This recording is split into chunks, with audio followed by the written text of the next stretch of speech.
घर के बड़े हॉल में सन्नाटा ऐसा पसरा था जैसे किसी तूफान से पहले की खामोशी हो।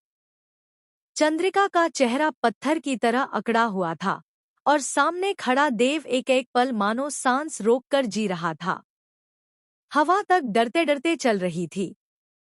तभी देव ने कांपती आवाज में कहा, मान, मैं सच बताना चाहता हूँ। मैंने मैंने वसु से शादी कर ली है। पहले तो कुछ सेकंड तक किसी को समझ ही नहीं आया कि देव ने क्या कहा है। लेकिन जैसे ही चंद्रिका की आंखों में बात उतरी, गुस्से का तूफान फूट पड़ा। बिना एक पल रुके उसने आगे बढ़कर वसुधा को जोरदार चांटा जड़ दिया। तूने हिम्मत कैसे की? उसकी आवाज पूरे घर की दीवारों से टकराकर गूंज उठी। वसु के गाल पर उभरता लाल निशान पूरे घर को जला देने के लिए काफी था। देव तुरंत आगे आया और बोला, माँ, सिर्फ वसु की गलती नहीं है।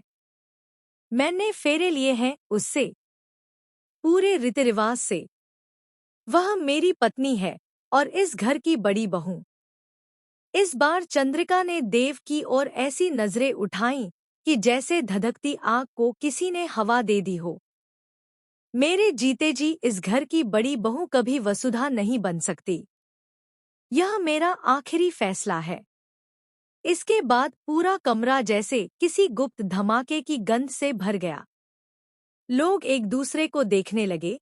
किसी के चेहरे पर डर था, किसी पर अपराध बोध। तभी सारिका आगे आई। उसके होंठों पर हल्की, खतरनाक सी मुस्कान थी। मां जी, आपको लगता है कि ये सब सिर्फ देव और वसु ने किया? आपको नहीं पता कि इस घर के और भी कई लोग इन दोनों के साथ थे। चंद्रिका ने घूरकर कहा, चुप रहो। अगर किसी को भी पता होता तो वो यह सब रोक देता। सारिका हल्के से हंस दी। वाकई? चलिए, आज सच का खेल खेलते हैं। मैं एक एक करके बताती हूँ कि कौन कौन जानता था और किसने साथ दिया। कमरा एकदम ठंडा पड़ गया। सभी की धड़कनें तेज हो गई।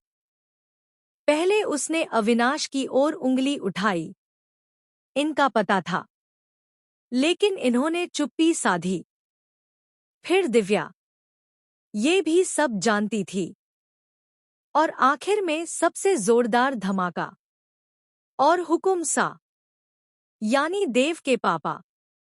इन्हें भी सब पता था। यह सुनते ही सब जैसे जमीन पर जड़ हो गए।